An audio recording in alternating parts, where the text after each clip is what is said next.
today's video is going to be specifically about shooting. Now, I'm not going to bring up my gun, but we're going to talk about some accessories that Continental soldiers may have had depending on their role or what have you. Now, keep in mind that a lot of the army that fought for the Continental side was militia, okay? So those soldiers were temporary. Not like Minutemen, sort of, kind of, but not quite. The militia service, especially here in the colonies, was really important due to the Native American situation and constantly having to protect territories from Native Americans, etc. But as a man at a certain age, in just about all the colonies, you were expected to serve in the militia, Pennsylvania being one of the exceptions.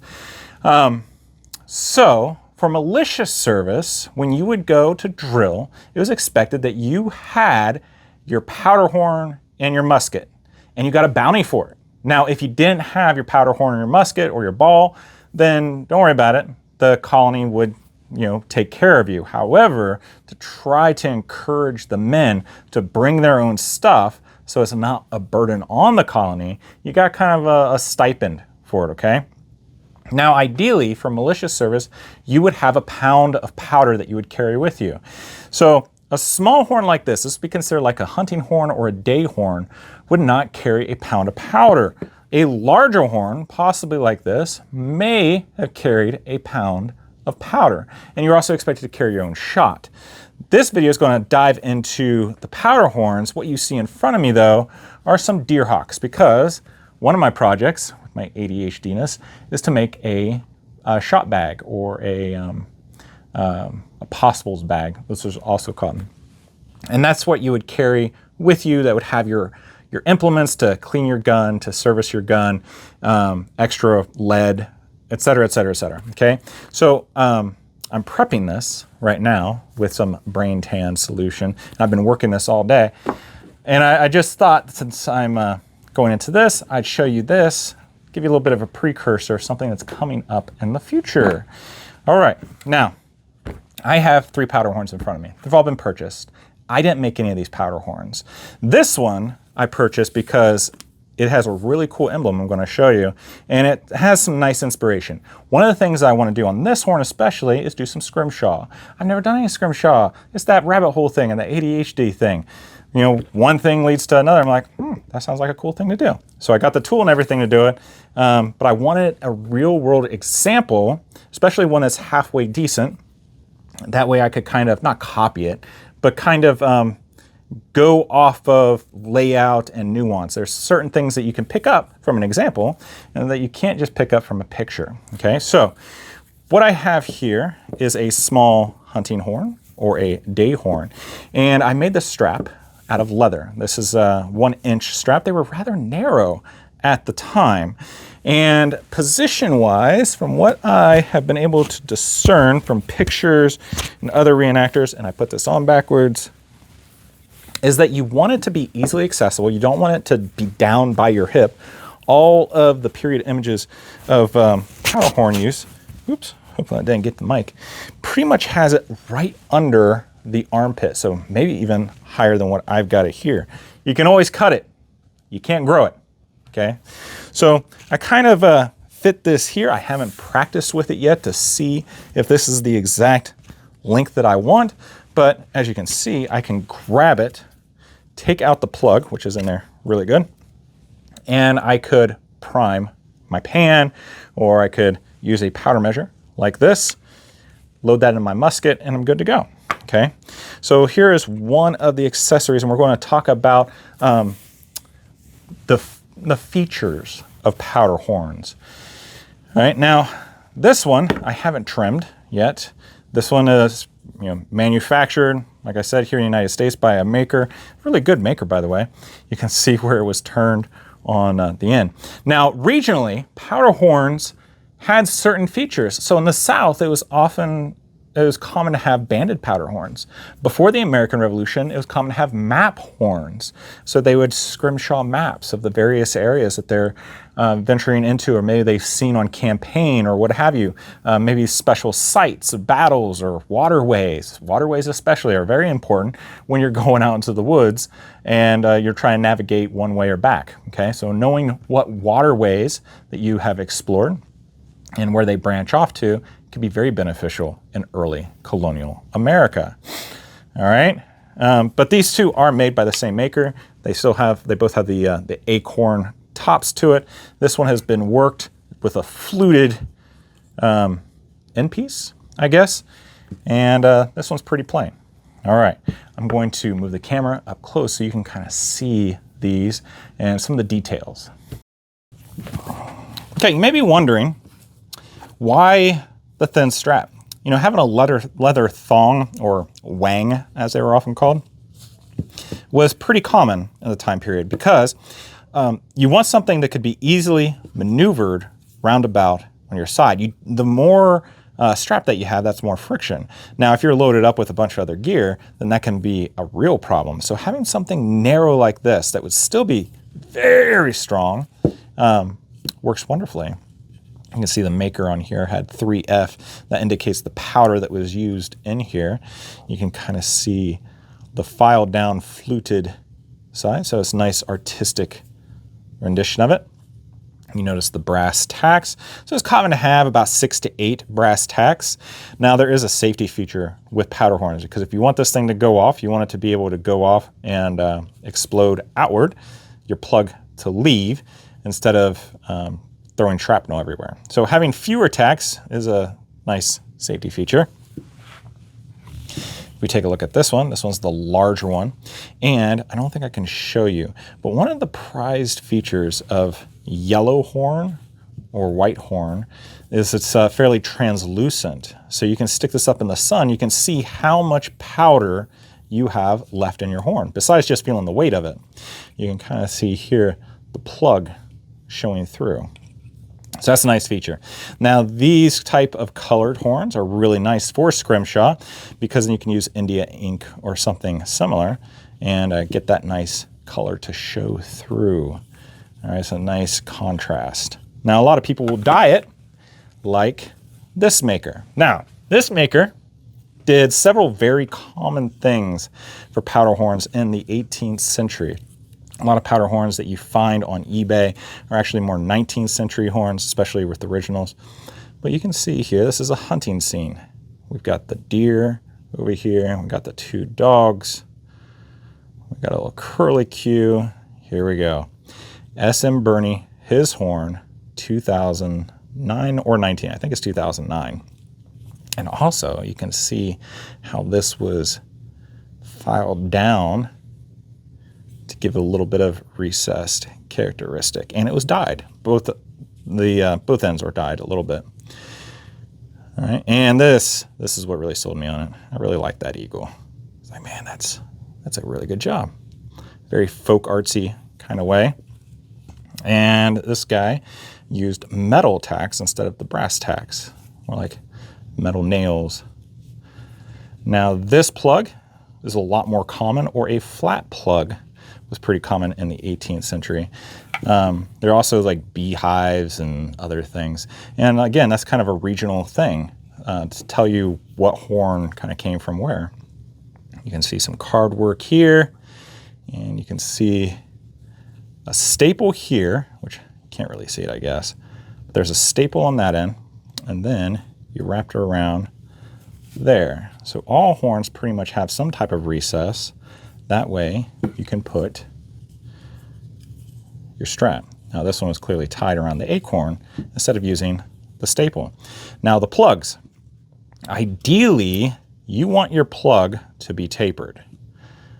This one is slightly tapered, and you want the inside to be tapered because, as we found out during my canteen, that wood swells, especially depending on what kind of wood it is, but all wood will swell a little bit with water or moisture and humidity. So if this is a straight plug and it swells, well, now it's seized up in there. However, If it's tapered, it can be worked out a lot easier. You have less of a friction area, but it still does the thing of keeping it all plugged up. I got to rework these ones a little bit because these ones are pretty much just straight plugs. So I need to taper that and taper the inside a little bit. I might have to make new plugs in the end, but there we go. All right. So let's briefly talk about the compatriot to the powder horn, and that is the powder measure. Now you could be a little squirrely and just roughly guess. However, having your powder horn pouring directly into a muzzle where there could be embers at the bottom could be very dangerous, right? So then once that shoots off, it ignites the powder in here, and now you've got your bomb in your hand and it's in your face. It's just a bad idea. So you want to pour your powder into a measure. This one's, I think, 90 grains, 60 grains, it's marked. So you have 60 grains up to 90 grains, depending on the size of your gun and the caliber and all that stuff. And you pour that into the muzzle. Now, if that little bit, 60 or 90 grains, goes off, you don't have that bomb that you're pouring directly into it. It's on your side, out of the way, but this thing shoots off and you might get your hand hurt a little bit and powder burn on your face, but you don't have a bomb that's splattering everywhere. So oftentimes you would have your powder measure that would be tied possibly to your horn on the cross section. That way you know to move your horn out of the way. And now this is dangling in the center, right? So you can do what you got to do. Or it'd be attached to your possibles bag. And I think that's probably what I'm going to do, is I'll attach it to my possibles bag and it'll be dangling there, so then I can go to it as is. Now, priming from your powder horn is a lot more common. So if you're unfamiliar with muzzle loading, you would load using the powder measure, right? And you got your ball and everything that's in there. And then you have to prime your gun. So you would have the pan and you would pour this into your pan, shut the frizzen, and now you're good to go. You can fire. But powder horns was one of those accessories that was carried especially by militia and light infantry. Now, I've been doing a lot of research and reading various manuals, and a lot of the manuals are British manuals because the British developed the light infantry model during the French and Indian War, right? And it was pretty much prescribed that light infantry not only would carry their cartridges, but they would carry powder and extra ball. So because you wouldn't have as many rounds in your cartridge box for a light infantryman that you would for a regular line soldier. So if you need to, you could load your gun if you weren't able to get to the main line, if you weren't able to get to the supplies, or you're going out on scout or something like that. You have, other resource. Now, powder and lead was an often traded thing, especially lead. So as a soldier, if you ran out of lead, you could trade for it, for another person because it was such a common item, or you could go to a trading post, or you could go in a town and you can get lead and you could cast your own ball. So in the possibles bag, as we'll see, we'll have to outfit that with all the different accessories that a soldier may have, especially a light infantry soldier, to service his musket and cast his own ball in case of emergency. Now, if you like this video, please click like because it helps other people find it. And if you have any experience with muzzle loading and you might have a resource, especially like your favorite horn or something like that, put it in the comments box below. I love looking at all the different powder horns. They were so, they were just so commonplace even into the 19th century. It can be kind of confusing trying to figure out and date which one fits in where, right? But there are certain characteristics, like I said, that are regional characteristics and things that happened during the French and Indian War, kind of faded off by the American Revolution, and there's the golden age of scrimshaw, which kind of faded out in the 1830s from what I can tell. So if you also scrimshaw something, maybe it's not a horn, maybe it's bone or something else, let me know any tips or tricks that you have down below so I can learn from it. And other people, because I know other people read the comments too. Now, I wouldn't be doing my job if I didn't tell you about the Press and Mess Kit. The Press and Mess Kit prototype should be shipping out next week. My birthday is on the 16th, Happy birthday. And I was told by Ishta Enterprises that the cup is the problem. It keeps on having trouble drawing it because it's so deep, and it keeps splitting, so they're trying to figure out that situation. But the prototype should be ready by the 16th and able to ship here to the United States next week. So we should get it here soon. And then I can show you videos and I can show you different recipes on how to make it, make with it and all that other good stuff. But in my opinion, the Preston Mess Kit is the best one-man mess kit because it comes with the canteen, 54 ounces. It comes with the skillet, the plate, and the cup. Now the skillet and the plate, they clamshell together. So now you have a container, you've got a baker. I like using it for my meat ration, or if I'm taking a sandwich or bread and I don't want my bread smashed up, I put it in there. It's just a really nice multi-use, piece of kit.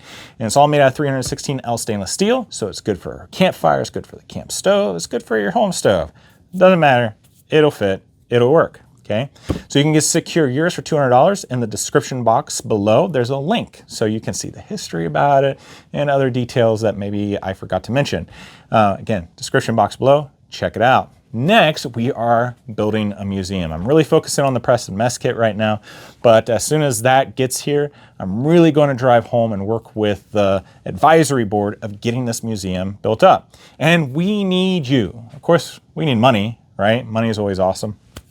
But maybe you have expertise, maybe you have suggestions, maybe you have contacts or something like that. So I think everybody could contribute in one way or another to this mission of creating the National Center of Outdoor Heritage. It's going to be the Smithsonian of outdoor recreation.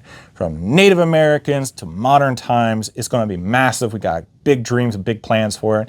And if you go to my website, www.honorableoutfitters.com, you can, on the front page there, talks about the Camp Crafters Guild, various different things that we will give you. If you can donate, you can always join the Camp Crafters Guild for free. Just Google Camp Crafters Guild and you can log in. We have lots of challenges on the Camp Crafters Guild. And this month is personalization. I was inspired by one of our members, Sin, who set up her camp in last month's challenge, and she had doilies and just kind of personal touches that really make a camp feel more like a personal space instead of just set up and go. It's like your home or something. Now Horace Kephart, he always carried his little fingerless teacup, right? I think we all have that one thing that we like to take outdoors. And I was also inspired because of the scrimshaw powder horns. This was so common. People personalizing it, taking their time, like his horn, identifying it as theirs. They put the work into it. But it tells us a story about what that person enjoys or what is important to that person. And even little things like their style of how they carved it, it says so much. So that's this month's challenge. So if you get on the Camp Crafters Guild, you can join us in this challenge. And there's lots of things you could do. You don't have to scrimshaw. You could embroider, you could carve something.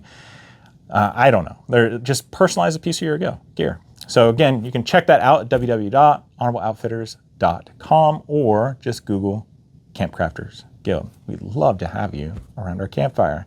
Now, if you'd like to see a video about the Preston Mess Kit, you can check it out here. If you'd like to see more videos about this kind of stuff, camp crafting videos, check it out here. Hope you guys have a wonderful week. Give a kiss out to your loved ones, and I'll see you guys next time. Take care.